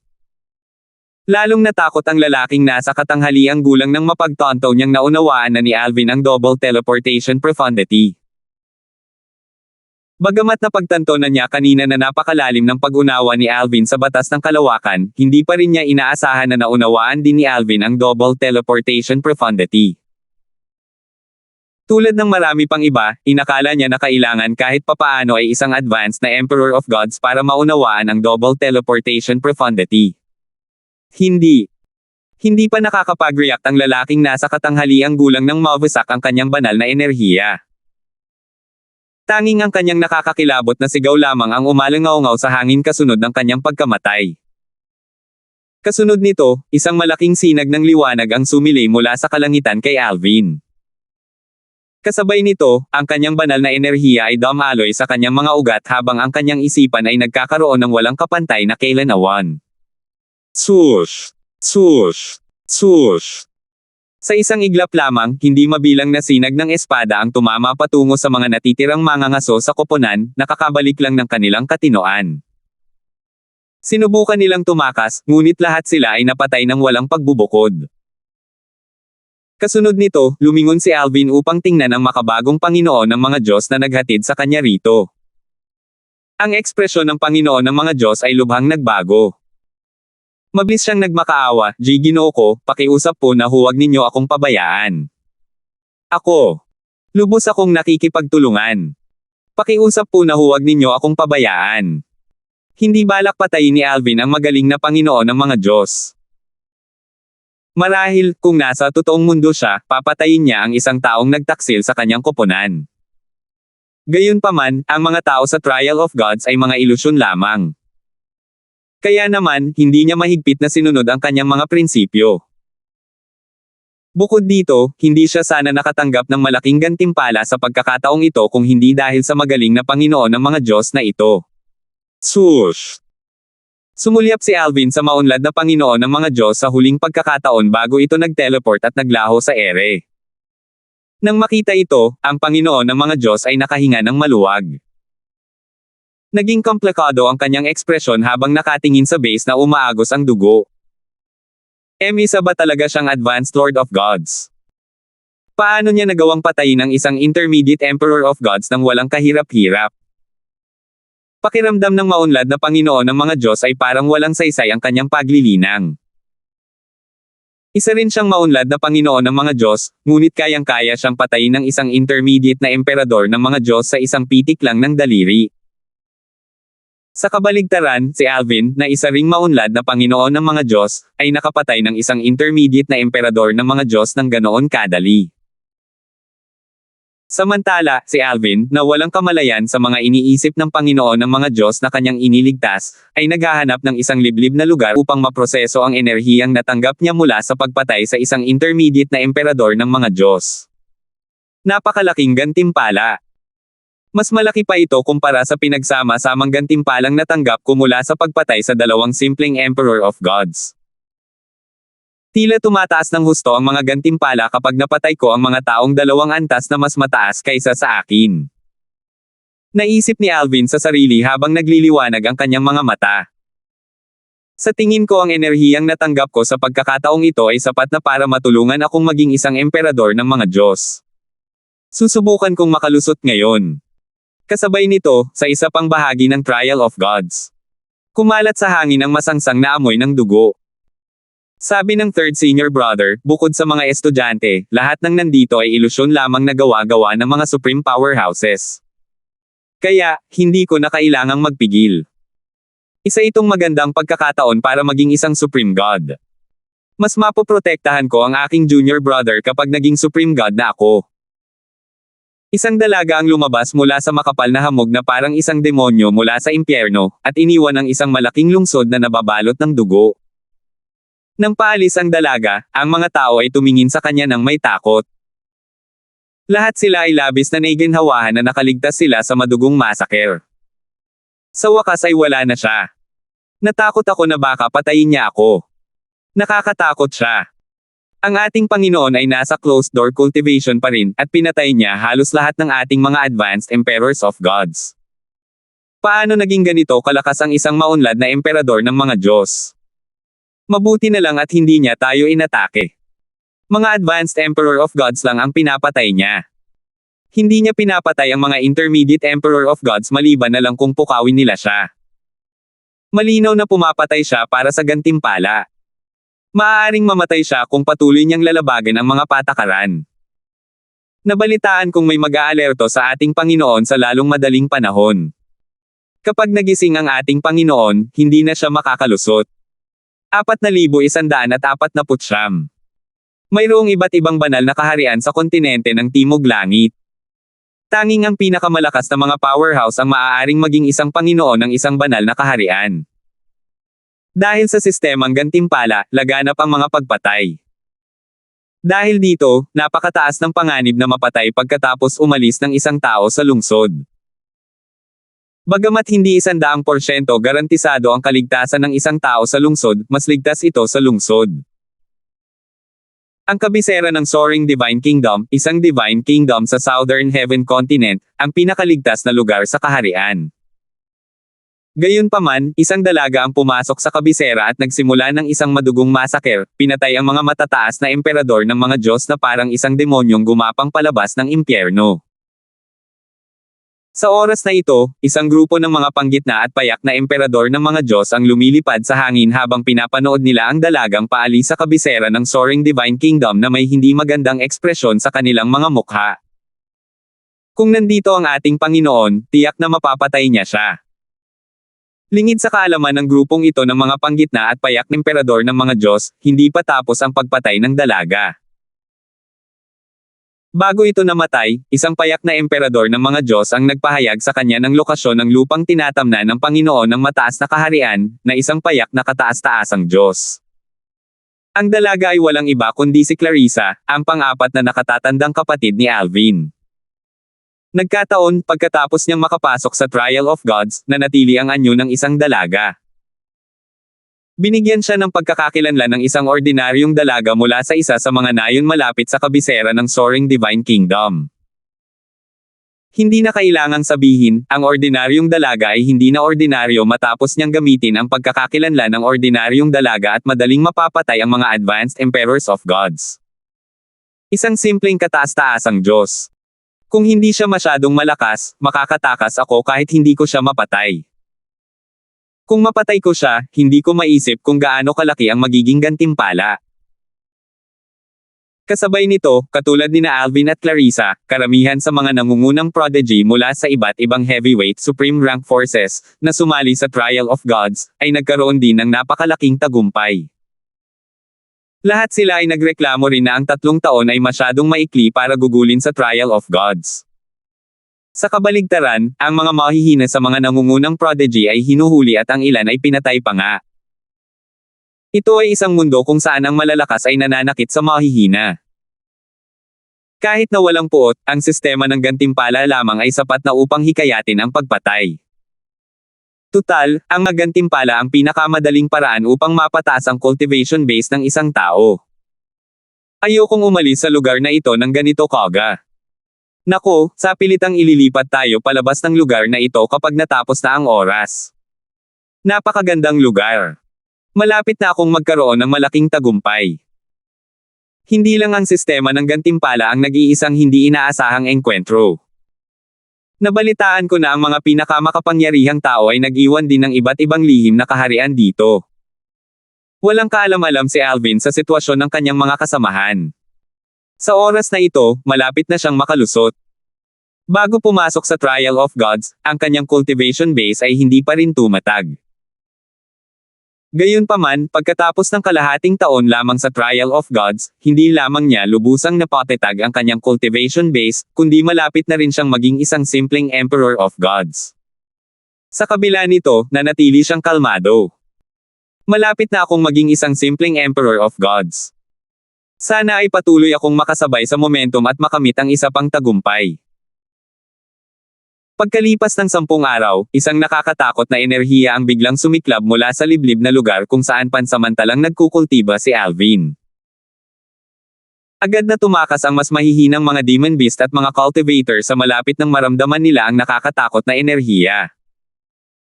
Kasabay nito, ang mga Lords of Gods na nasa malapit ay natural na mas mapagmasid at malinaw na nararamdaman ang aura. May isang taong kakapasok lang at naging emperador ng mga Diyos. Ito ang aura ng isang simpleng Emperor of Gods. Gayunpaman, dahil ang taong iyon ay nakamit lamang ang isang tagumpay, ang kanyang cultivation base ay hindi pa rin matatag. Dahil kakagaling lang niya sa pagiging emperador mga Diyos, nangangahulugan ito na malapit nang mabuksan ang isang lihim na kaharian na nasa antas emperador. Kailangan ko itong iulat agad sa pinuno ng sekta. Ang lihim na kaharian. Malaki ang magiging gantimpala ko kung ihahatid ko ang balitang ito sa gobernador ng lungsod. Malapit nang mabuksan ang sikretong kaharian ng mga emperador. Kailangan kong makahanap ng paraan para ipaalam sa mga emperador ng mga Diyos. Sigurado akong gagantimpalaan ako kapag na-verify na nila ang bagay na ito. Sa mundong ito na itinayo sa Trial of Gods, ang taong makakalusot at magiging Emperor of Gods ay gagantimpalaan ng langit at lupa ng isang lihim na kaharian na kasing emperador. Hindi alam ni Alvin ang bagay na ito noon pa man. Gayunpaman, ang bulubundukin na kinaroroonan niya ay nagsimulang gumuho. Swoosh! Swoosh! Swoosh!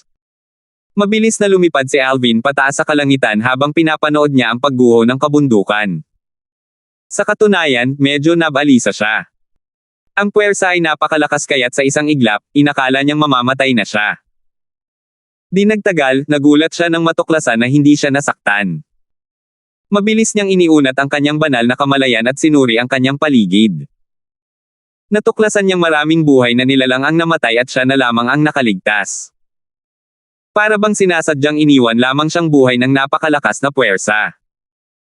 Sa oras na ito, isang mensahe ang lumitaw sa isipan ni Alvin tungkol sa lihim na kaharian ng antas emperador. Nalaman ni Alvin na ang langit at lupa ay magbibigay ng gantimpala sa mga advanced na Lord of Gods na magiging mga rudimentary Emperor of Gods ng isang Emperor-grade secret realm. Gayunpaman, 20 Emperor of Gods, hindi mahalaga kung sila ay nasa rudimentary, intermediate, o advanced stage, ang kailangan upang mabuksan ang Emperor-grade secret realm. Pagkatapos nito, ililipat sila sa Secret Realm sa pamamagitan ng isang transportation formation. Nagulat si Alvin sa mahiwagang mensahe na biglang lumitaw sa kanyang isipan. Wala siyang duda na ang lihim na kaharian ng antas emperador ay naglalaman din ng maraming hindi inaasahang engkwentro. Gayunpaman, hindi nagtagal ay nawalan siya ng pag-asa. 20 emperador ng mga Diyos. Kaya kailangan ko pa ng 19 na emperador ng mga Diyos para mabuksan ang lihim na kaharian. Saan ko hahanapin ang 19 na emperador ng mga Diyos? Reklamo ni Alvin sa loob-loob. Sa oras na ito, biglang umikot at umalog ang kawalan bago lumitaw ang isang malaking portal sa harap ni Alvin. Kasing taas ito ng bundok, at 20 bakas ng kanang palad ang maayos na nakaayos sa portal.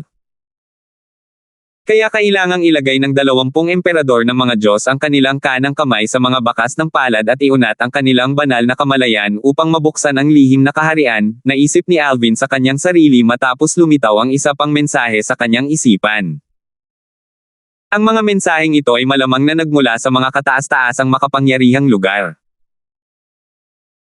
Dahil ang isang lihim na kaharian na nasa antas emperador ay lilito kapag ang isang tao ay naging isang simpleng emperador ng mga Diyos, nangangahulugan ba ito na ang isang lihim na kaharian na nasa antas emperador ay lilito kapag ang isang advanced na emperador ng mga Diyos ay naging isang simpleng kataas-taasang Diyos?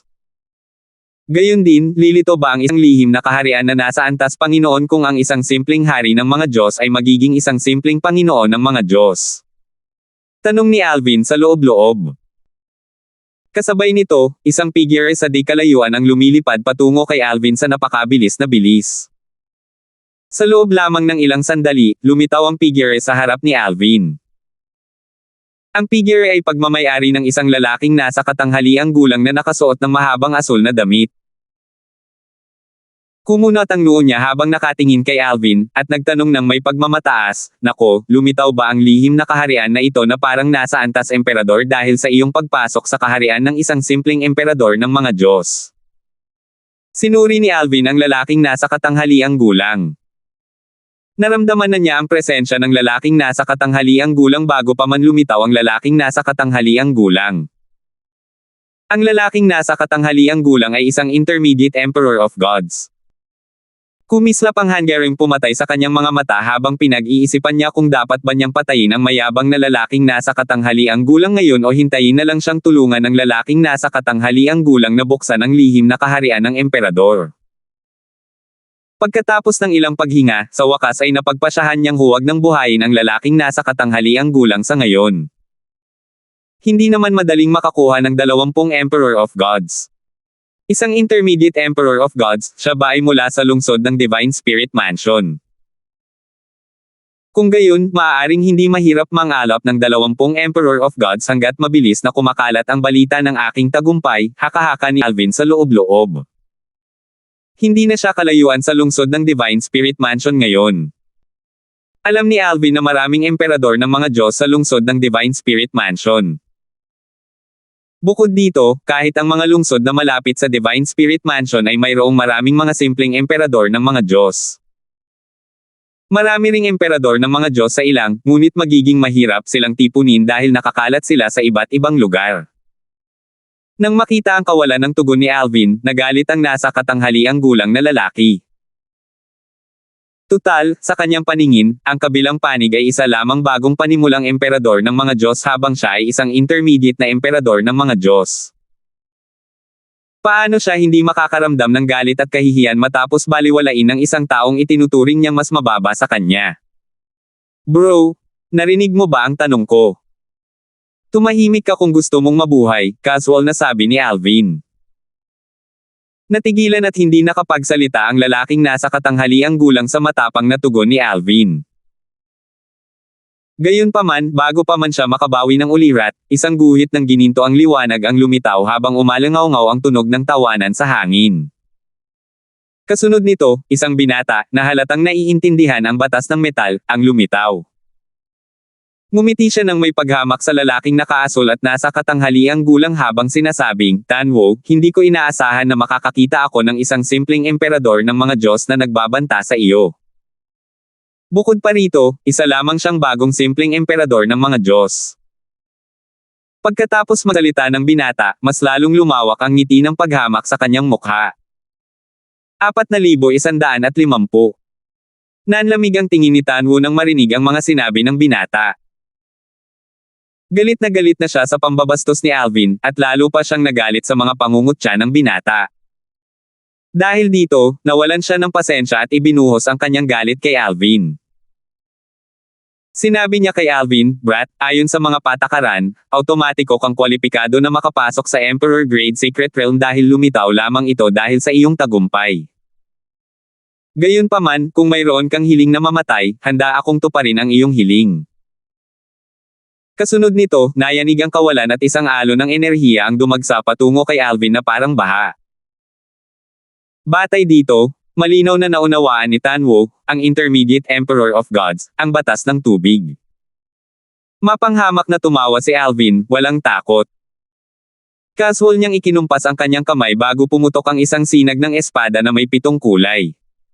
Swoosh! Isang sipol ng espada ang umalangaw-ngaw sa hangin habang ang sinag ng espada na sinag ng banal na enerhiya ni Alvin, batas ng kalawakan, sword daw, at mastery daw ay sumulpot. Nag-iwan ito ng mga bakas sa likuran nito na tila nahati sa dalawa ang kawalan. Bang! Bang! Nang bumangga ang 7 kulay na sinag ng espada sa atake ni Tanwo mula sa batas ng tubig, biglang tumaas ang temperatura, dahilan para sumangaw ang baha ng tubig sa isang kisap-mata lamang. Paano ito nangyari? Labis na nagbago ang ekspresyon ni Tanwo. Nanlaki ang kanyang mga mata habang pinapanood si Alvin na madaling malutas ang kanyang malakas na atake. Bagamat hindi siya umatake ng buong lakas, sapat na ang kanyang atake para patayin ang isang simpleng Emperor of Gods. Bukod dito, ginamit din niya ang kanyang kilalang divine artifact nang ilabas niya ang kanyang atake. Ang kanyang kilalang divine artifact na may hindi kumpletong kaluluwa ng artifact ay nasa anyo ng isang pares ng guwantes na kasalukuyan niyang suot. Nako! Bago pa man makapag-isip si Tanwo, nakita niyang biglang lumaki ang 7 kulay na sinag ng espada na mabilis na papalapit sa kanya.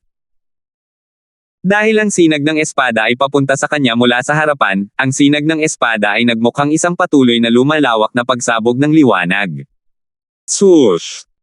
Hindi nagtagal pagkatapos noon, isang malaking sinag ng liwanag ang sumilay mula sa kalangitan kay Alvin, at pumasok sa kanyang katawan.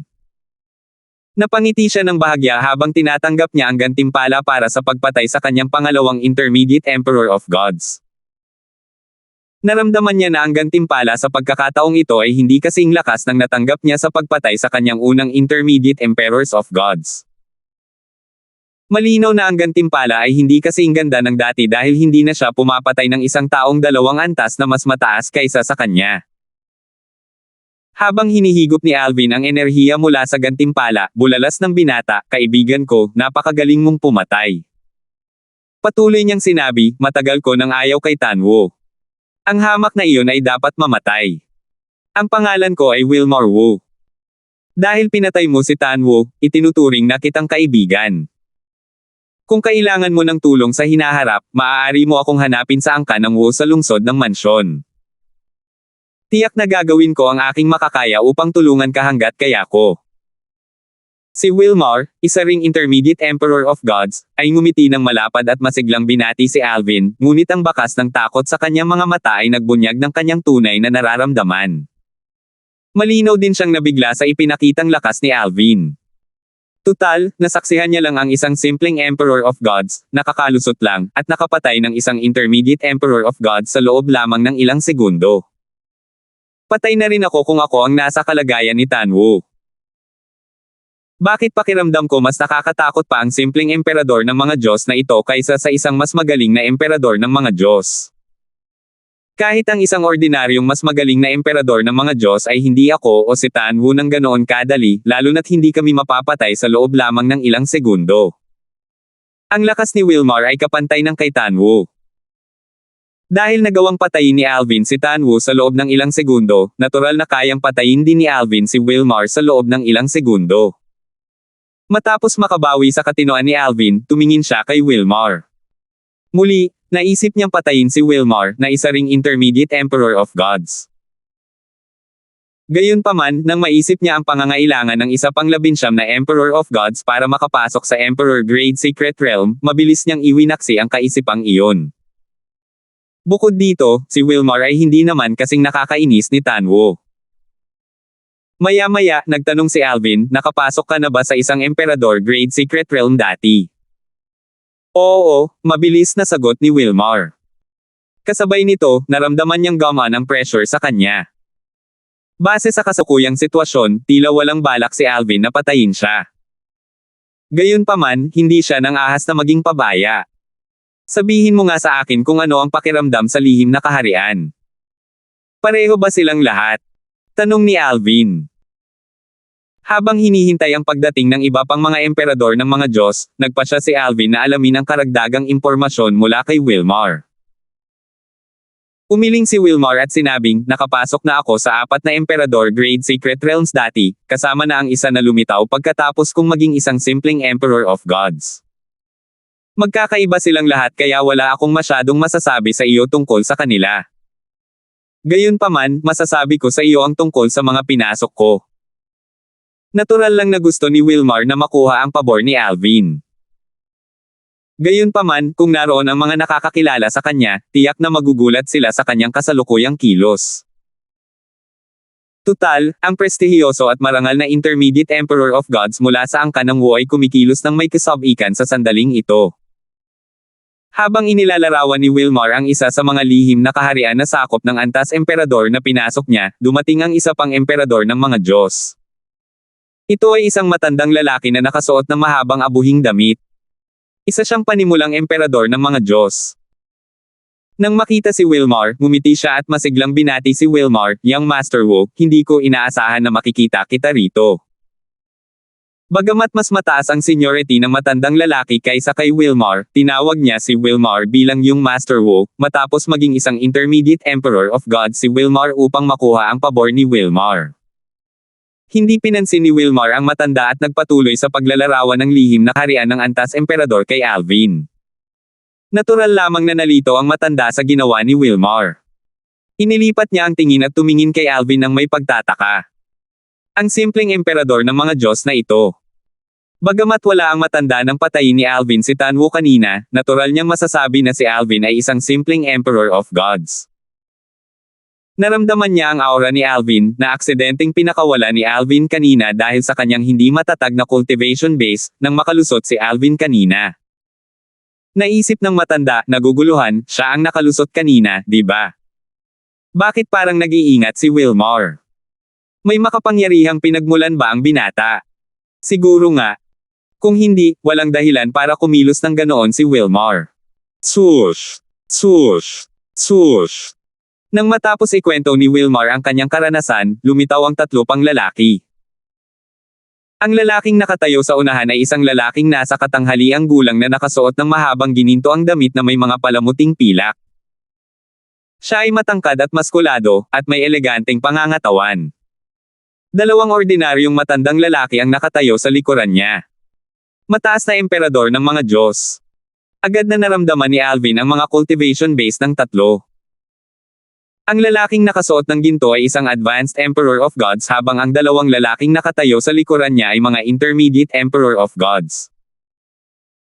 Sumulyap sandali ang lalaking nasa katanghaliang gulang na nakasuot ng gininto ang damit kay Alvin bago niya ibinaling ang tingin kay Wilmar. Ang batang lalaki ng angkan ng Wu. Ang bilis mo, sabi ng lalaking nasa katanghaliang gulang na nakasuot ng gininto ang damit na may bahagyang ngiti. Malinaw na kilala niya si Wilmar. Maestro ng mansyon, magalang na tawag ni Wilmar. Kasunod nito, ang matandang lalaki, ang panimulang emperador ng mga Diyos na dumating pagkatapos ni Wilmar, ay magalang ding tumawag, pagbati, Mansion Master. Master ng mansyon. Bahagyang nagulat si Alvin. Lumalabas na ang lalaking nasa katanghaliang gulang na nakasuot ng gininto ang damit ay ang Mansion Master ng Divine Spirit Mansion. Siya umano ang pinakamalakas at abanteng Emperor of Gods at ang pinakamalakas na powerhouse sa Divine Spirit Mansion. Ngayong si Alvin ay isang simpleng emperador ng mga Diyos, tiwala na siyang makakaharap ang mga advanced na emperador ng mga Diyos, ngunit limitado lamang ito sa mga ordinaryong advanced na emperador ng mga Diyos.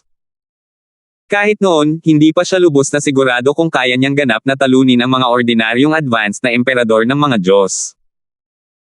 Dahil dito, alam niyang hindi pa siya kayang tapatan ang Mansion Master ng Divine Spirit Mansion.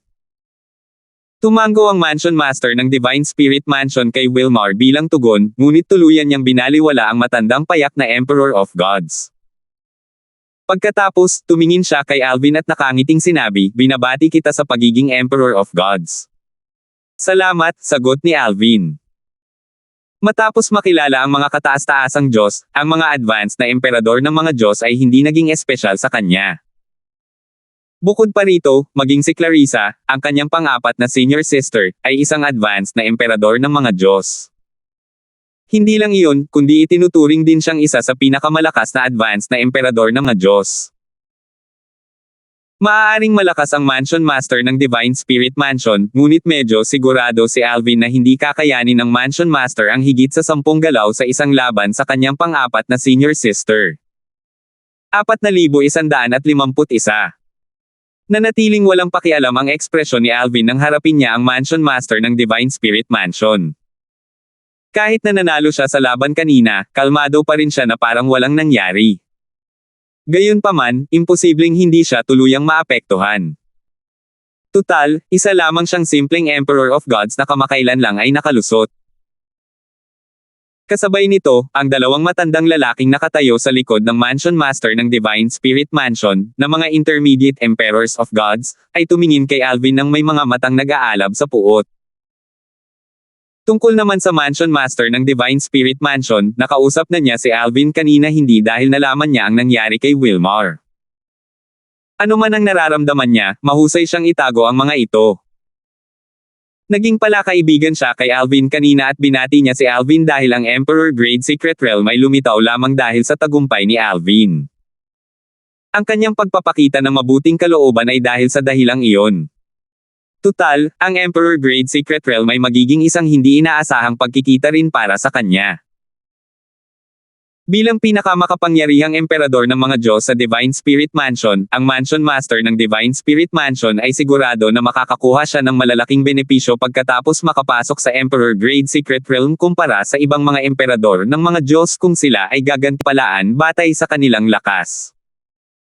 Samantala, kumikinang ang mga mata ni Wilmar habang iniisip kung dapat ba niyang ipaalam sa Mansion Master ng Divine Spirit Mansion ang pagpatay ni Alvin kay Tanwu, isang intermediate Emperor of Gods.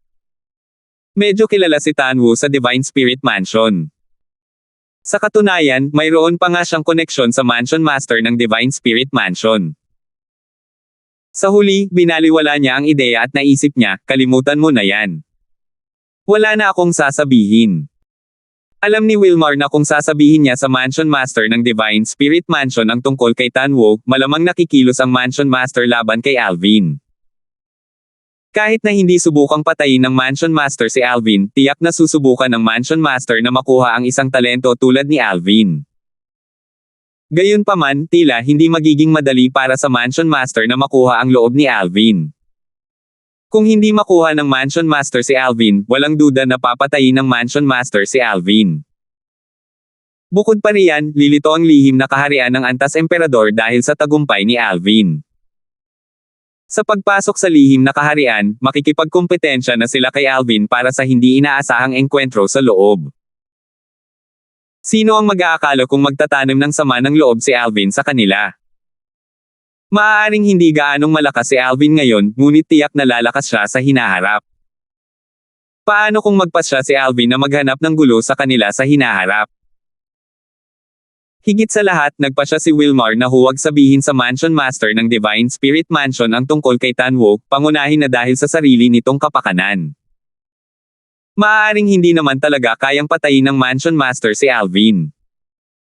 Kung talagang mabaigo ang Mansion Master, sino ang nakakaalam kung maghihiganti si Alvin sa akin dahil sa pagtataksil ko sa kanya? Dahil sa lahat ng mga kadahilanang ito, nagpasya si Wilmar na manahimik.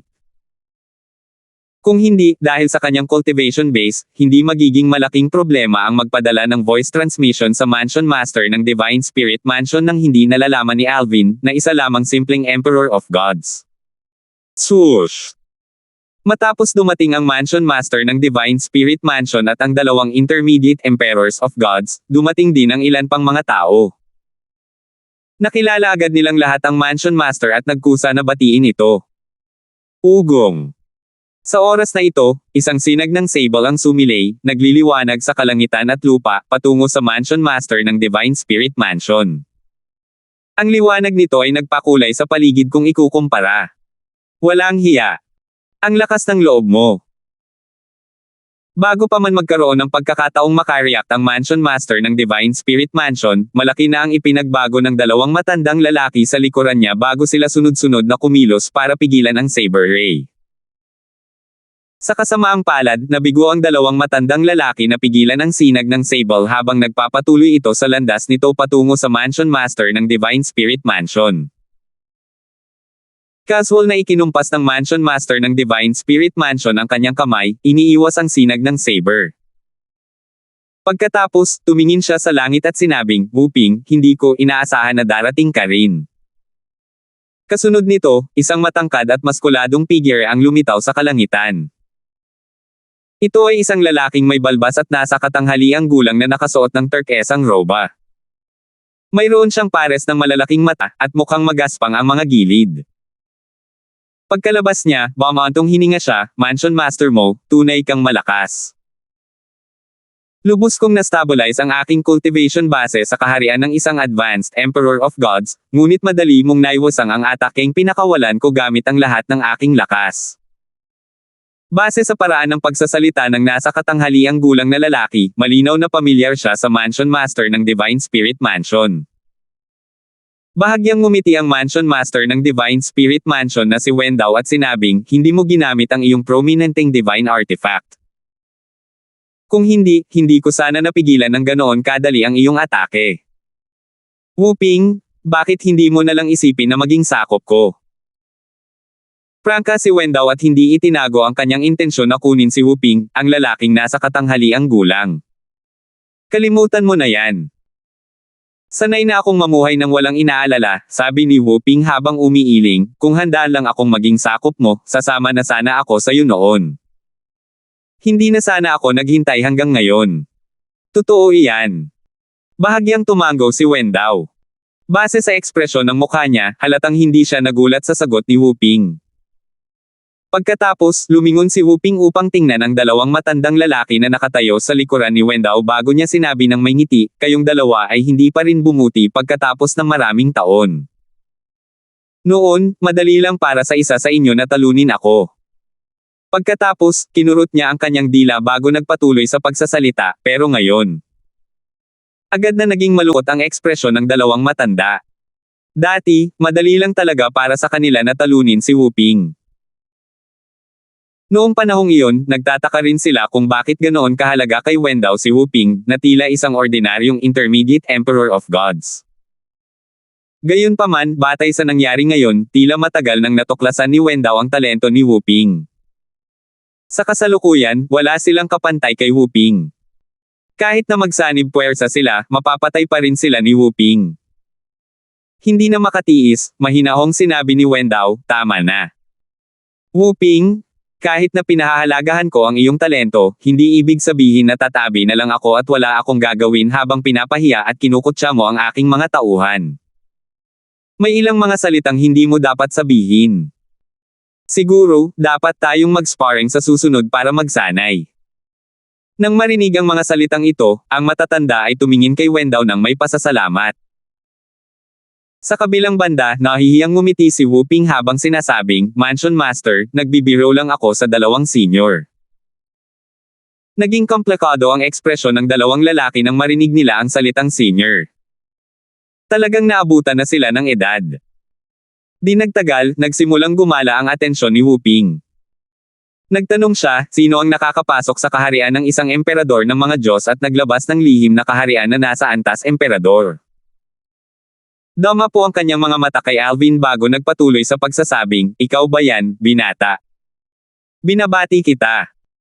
Kung uunlad ako sa lihim na kaharian na nasa antas emperador sa pagkakataong ito, may utang ako sa iyo. Tiyak na babayaran kita sa hinaharap. Senior, hindi mo kailangang maging magalang, sabi ni Alvin. Hindi naman masama ang impresyon niya kay Wuping.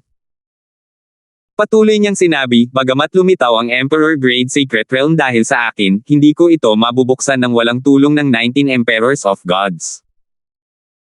Tungkol naman sa mga hindi inaasahang engkwentro sa loob, lahat ay depende sa ating personal na swerte. Senior, hindi mo kailangang makaramdam na may utang ka sa akin. Nang marinig ang mga salitang ito, hindi lamang natigilan si Wuping, kundi maging si Wendaw, ang dalawang matandang lalaki sa likuran niya, at ang matandang payak na emperador ng mga Diyos ay natigilan.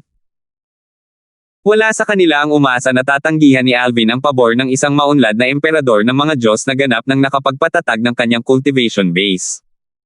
Sa kabaligtaran, hindi naman masyadong nagulat si Wilmar. Tutal, sa kanyang palagay, si Alvin ay may makapangyarihang pinagmulan. Sino ang nakakaalam kung si Alvin ay may suporta ng isang kataas-taasang Diyos na kapantay o posibleng mas malakas kaysa sa Panginoon ng banal na kaharian? Maya-maya, tumawa si Wuping nang makabawi siya sa kanyang katinoan. Mas naging palakaibigan ang kanyang tingin habang nakatingin kay Alvin at sinabing, sige. Binata, nagkagusto na ako sa iyo. Kung magkikita tayo sa lihim na kaharian, ipinapangako kong paprotektahan kita ng lubusan. Ituring mo ito bilang kabayaran. Huwag mo akong tanggihan. Isa akong kagalang-galang na tao sa Divine Spirit Mansion, kung tutuusin, at isa akong lalaking tumutupad sa aking salita. Dahil sa mga salitang ito, nahirapan si Alvin na muling tanggihan si Wuping. Kasabay nito, muling tumaas ang impresyon niya kay Wuping. Sa oras na ito, si Alvin, na nagpalit na ng lilang damit, ay natural na taglay pa rin ang anyo ni Wendell, ang larwang lalaki ni Wildorf, ang gobernador ng lungsod ng Wildorf City. Hindi niya maiwasang magtaka sa loob-loob niya, hindi darating ang gobernador ng lungsod ng Wildorf, di ba? Ang lihim na kaharian na nasa antas emperador ay maaari lamang buksan ng 20 emperador ng mga Diyos, at 20 emperador ng mga Diyos lamang ang maaaring makapasok sa lihim na kaharian. Bagamat hindi malaking bilang ang 20, hindi madaling gawain ang tipunin ng 20 emperador ng mga Diyos. Sa kasalukuyan, bukod kay Alvin, may 6 na tao na naroroon sa pinangyarihan. May 7 tao kasama na siya, na nangangahulugang kulang pa sila ng 13 tao. Bagamat walang kakulangan ng mga Emperor of Gods sa Divine Spirit Mansion, ang mga Emperor of Gods ay pupunta lamang dito kung natanggap nila ang balita. Sumulyap si Alvin sa mga emperador ng mga Diyos sa paligid niya habang iniisip niya, kung hindi nila tatawagan ang kanilang mga kaibigan, matatagalan pa ang paghihintay sa pagdating ng natitirang 13 emperador ng mga Diyos. Sa kabila ng kanyang mga iniisip, hindi naman masyadong nag-aalala si Alvin. Kung walang ibang darating, tiyak na tatawagan ng mga taong ito ang kanilang mga kaibigan.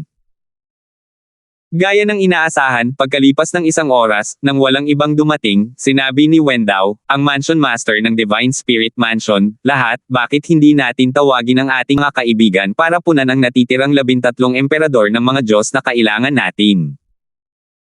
Dahil lumitaw ang lihim na kaharian dahil sa binata na ito, maaari siyang tumawag ng 3 tao.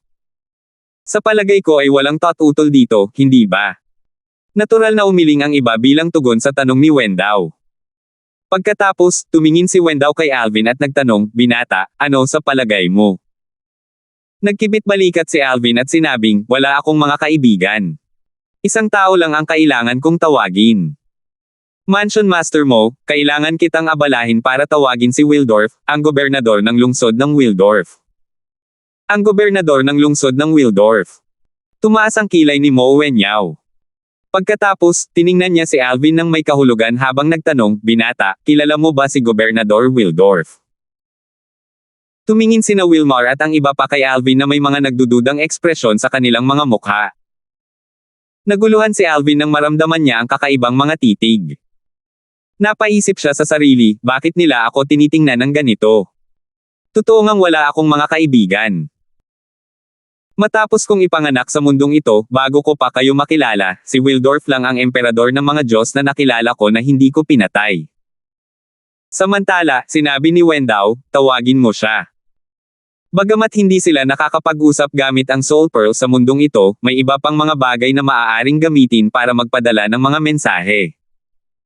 Gayunpaman, natural na mas mababa ang kalidad ng mga ito kaysa sa Soul Pearls dahil hindi sila gaanong ligtas. Ang mga tao rito ay nakikipag-ugnayan gamit ang isang bagay na tinatawag na Communication Jade. Tulad ng pagpapadala ng sulat sa pamamagitan ng mga kalapati, ang mensahe ay maaaring maarang sa kalagitnaan. Salamat po at sinamahan ninyo ako, ingat lagi mga master.